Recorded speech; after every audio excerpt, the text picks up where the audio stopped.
To Mr. Barrett. Mr. Barrett, 6 minutes. Go ahead. Sir, how much money does Bell Media or CTV News receive in annual subsidies from Justin Trudeau's Liberal government? Unlike the CBC, CTV nor CTV News receive any subsidies from the government. In fact, we're required to spend at least 30% of our annual revenue each year, which amounts to $1.2 billion since 2011 on Canadian programming expenditures. At the same time as all of this, we are losing $185 million a year on our television operations, including a loss of $40 million on news alone. So CTV hasn't received any regulatory relief or no wage relief in the last 9 years. Is that your contention? We receive no subsidies from the government. The question was regulatory relief or subsidies for wages in the last 9 years? So there was a decision made by the federal government recently that amounted to having a $40 million impact on Bell Media, but it was not a subsidy. It was, in fact, the elimination of a tax on our revenues that had existed since 1997. $40 million in regulatory relief. I will skip ahead of you, and $122 million in subsidies for wages. So I want to talk about, pardon me? The $40 million was not a subsidy. Sir, you're correcting something that I didn't say. So let's just get off on the right foot here. I referred to it as regulatory relief. $40 million in regulatory relief. Did you receive $40 million in regulatory relief? We received $40 million in relief through the elimination of a tax. Okay. So I have a sense of how this is going to go. So let's go. We've seen a lot of examples of CTV activism masquerading as journalism. And I want to give you a couple examples of that. On May 29th of this year, you published a story that was titled, "Poilievre Panned for Video Saying Canadians Fleeing for Nicaragua." Now, of course, this story was about the leader of the opposition talking to Canadians who are suffering after 9 years of a government whose economic vandalism has made it all but impossible for millions of Canadians to survive here. But on April the 2nd, just days later, when RBC releases a report on housing trends and affordability, toughest time ever to afford a home as soaring interest costs keep raising the bar, again detailing the results of 9 years of life under the NDP Liberals, we don't see that. We don't see a story. I don't have a story to offer you from CTV on that, which speaks to the experience that Mr. Poilievre had related about those Canadians.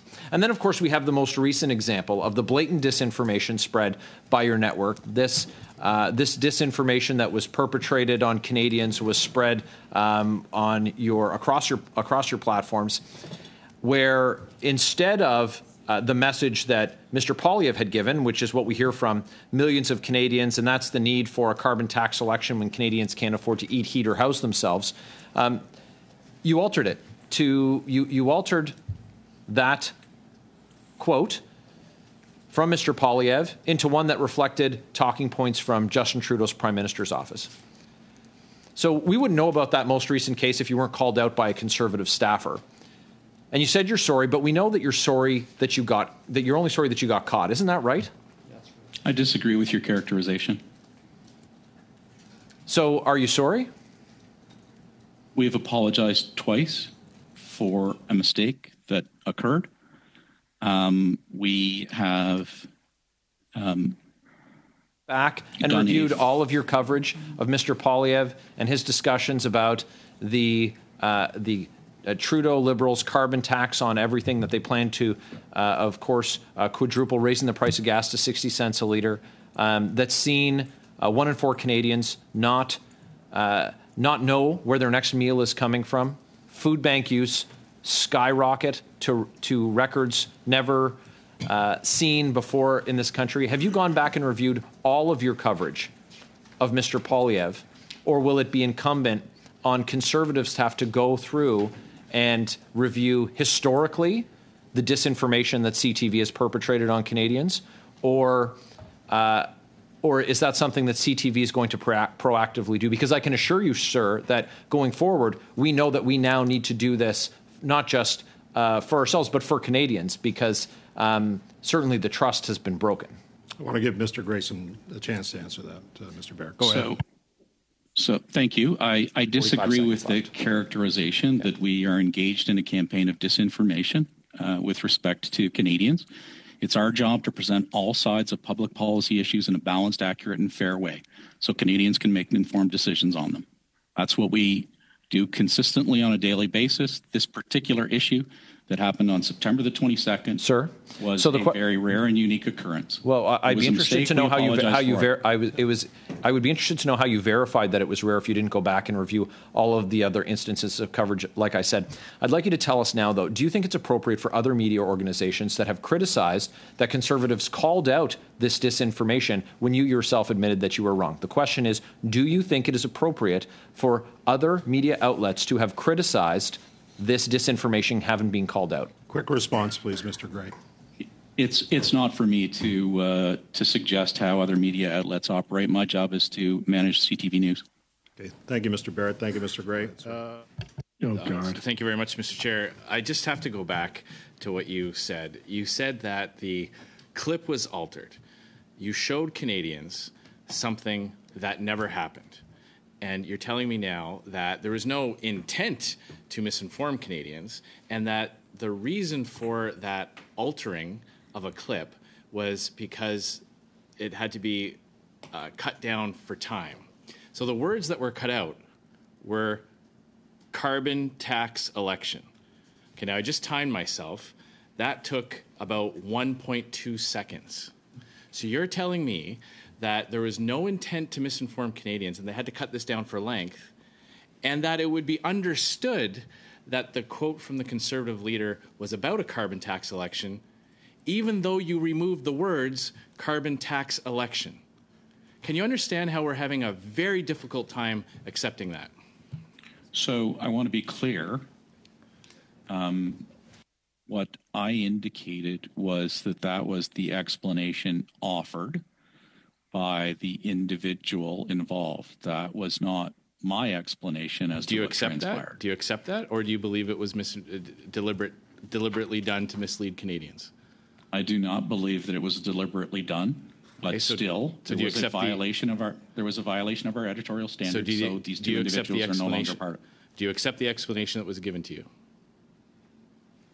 We have made a decision that due to the violation of our editorial standards, that these individuals are no longer part of CTV News. So what do you believe the motive was?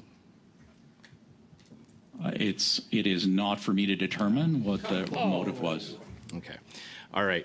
CTV News is a division of Bell Canada, is that correct? It is. Bell Canada makes about $2.3 billion in profit based on 2023 numbers. Is that about correct? Would you agree with that? I'm not aware of how our company performs overall. Well, I can confirm that that's true. I'm looking at it on your website. CTV News, does the CTV News division turn a profit for Bell Canada? No, it does not. We lose $40 million a year in news. Okay. Bell Canada makes a lot of money because it operates in a protected marketplace. Is that correct? Again, my responsibilities are for managing the operations of CTV News. I'm not an executive at Bell Canada. Okay, well, I can tell you that it does. It makes an awful lot of money off the backs of consumers because of government policies. In fact, I have here that Bell Canada in the last year lobbied this government over 50 times. That's more than 4 meetings with government officials a month. That's more FaceTime with senior government levels than some Liberal MPs get. And I would just like to point out that Bell would fear a government that was led by a party that believed in consumer-first types of policies and free market and pro-competition policies, and would benefit greatly from a party in power that continued the status quo, or even worse, providing taking away more avenues for consumer choice, which would allow Bell to continue to make that kind of profit margin. Is CTV News's viewership increasing or decreasing year over year? Would the viewership this year be higher or lower than last year? There has been a consistent erosion in viewership in broadcast media in this country for a number of years. It's falling year over year. I wonder why, when you get caught putting things on the air that you then have to admit never actually happened. I can understand why viewership as well as trust would erode. I can give you a couple of specifics. Sorry, I only have about a minute left, so I just want to understand one thing. Does CTV News have a diversity target? Our goal is to reflect Canada, and the current visible minority percentage in this country, according to the 2021 census, is 26%. Do you have a target for diversity of political viewpoints at CTV News?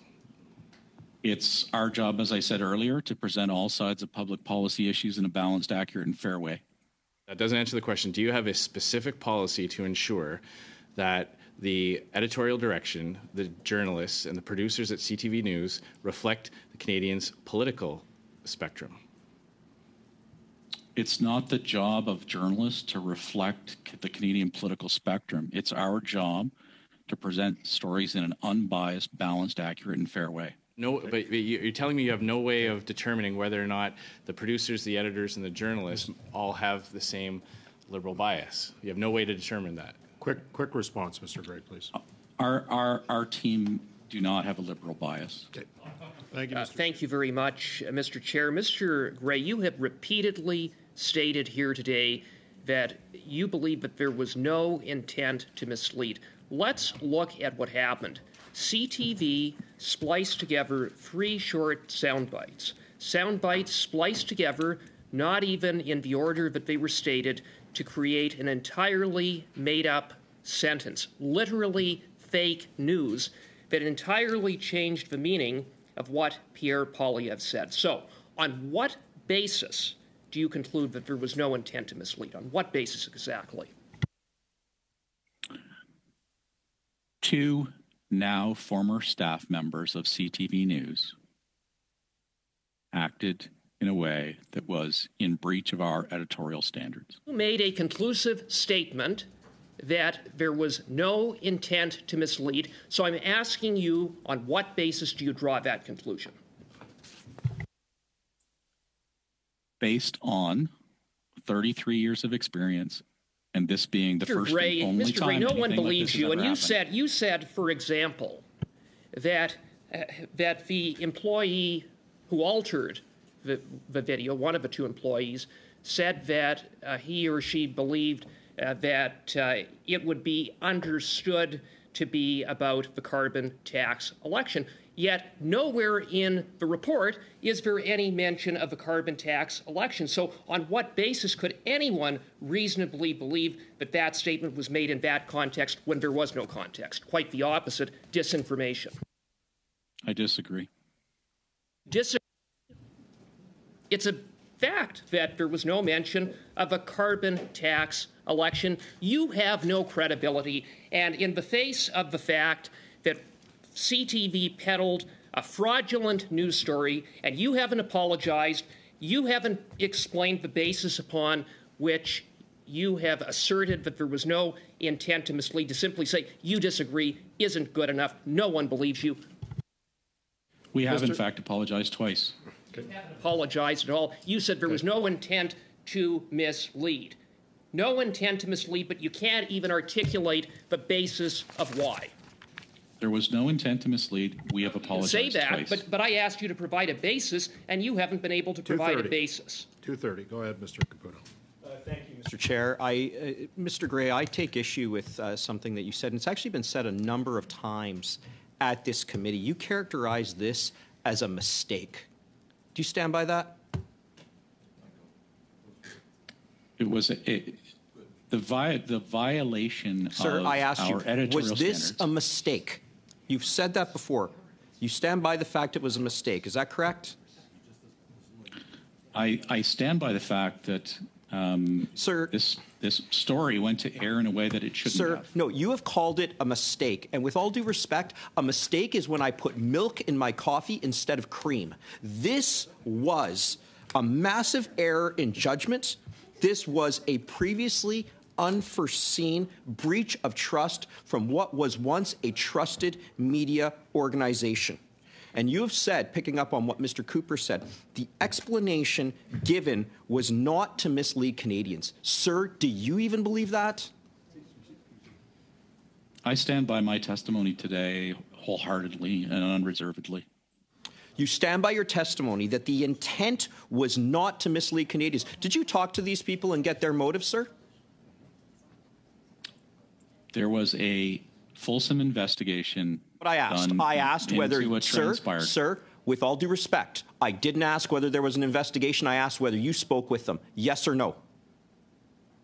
I did not speak with them beyond having an initial conversation with the reporter the night that this was brought to our attention. So you had a brief initial conversation, and based on that, you come to committee and say that there was no malevolent intent to mislead based on that. And I ask whether you believe that, and you stand by it. With all due respect, sir, that is an untenable claim that you have arrived at. We are getting ready here for a carbon tax election. At the end of the day, is there one thing that you have done, that you have implemented to ensure that this won't happen again? Just one thing. Yes, we've terminated 2 individuals. No, sir, you have countless other employees. I mean, that was possibly the worst answer you could have given. What about moving forward? That is retrospective. What about moving forward? Because, sir, this is what I can say. Why is it that it always is the Conservatives that are fighting this battle? Why is it? Why is it that when it comes to Justin Trudeau and the Liberals, they are not misquoted, but when it comes to Conservatives and Pierre Poilievre, this type of thing can happen, and that is shameful. I'm going to have to end it there. I disagree with the characterization. Okay, thank you.